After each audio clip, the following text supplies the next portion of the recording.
দেশের প্রাণীজ আমিষের অন্যতম উৎস ডিম।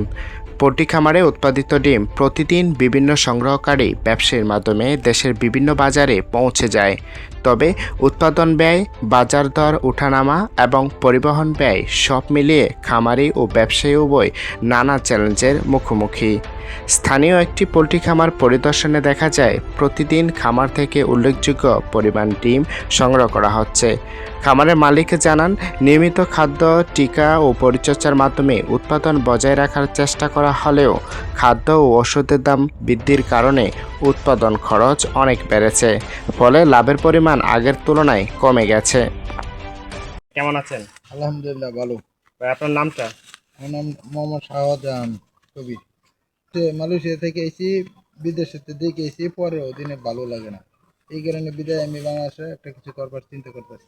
আচ্ছা, আপনি এই পুরো খালি জায়গাটায় দেখলাম আপনার আশেপাশে বিভিন্ন লেয়ার মুরগি ডাক্তারে আমার ফিক্সেশন করে, ফিক্সেশনের উপরে আমি বসে থাকি।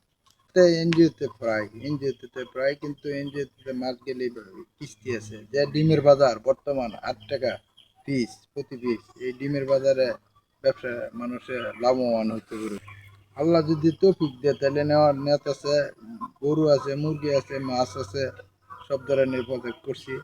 আল্লাহ মানুষ আমার রিজিক কামাই করে খাইতে পারে, আমি সেই ধারণা করিয়া করছি, নিজে কিছু লাভবানের লেগে। চাকরি আমার পরের দিনে করতে ভালো লাগে না। আমি বিদেশ করে এসে দেখে এসি বিদেশে মানুষ কি পরিশ্রম করে, আমি এই কারণে বাংলাদেশে একটা কিছু করার চিন্তা করতেছি।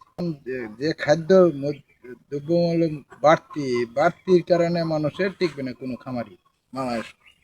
তাহলে সব কিছু দেয় খামারি, দেয় না। সব দিক দিয়ে খাদ্যের দাম, ওষুধের দাম সব দিক দিয়ে বাড়তি, কিন্তু জিনিস বেচতে গেলে মানুষের কম, পাবলিক টিকবে না।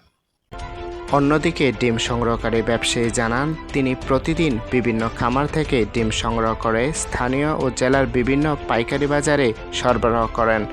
তিনি বলেন, বাজারে ডিমের দাম প্রতিদিন পরিবর্তন হয়। অনেক সময় বেশি দামে কিনেও কম দামে বিক্রি করতে হয়। এছাড়া পরিবহন খরচ ও ডিম ভেঙে যাওয়ার ঝুঁকিও থাকে।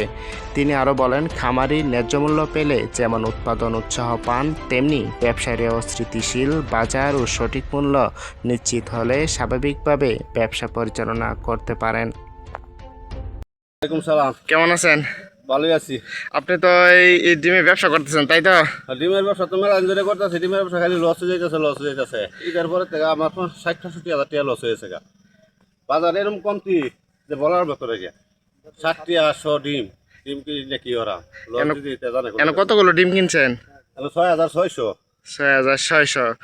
কত টাকা করে লাভ থাকবে কিনা? লাভের কোনো অংশই পাওয়া যাইতেছে না। অনেক এটা পোল্ট্রি লইছি, এখন না নিয়ে তো পারতাছি না।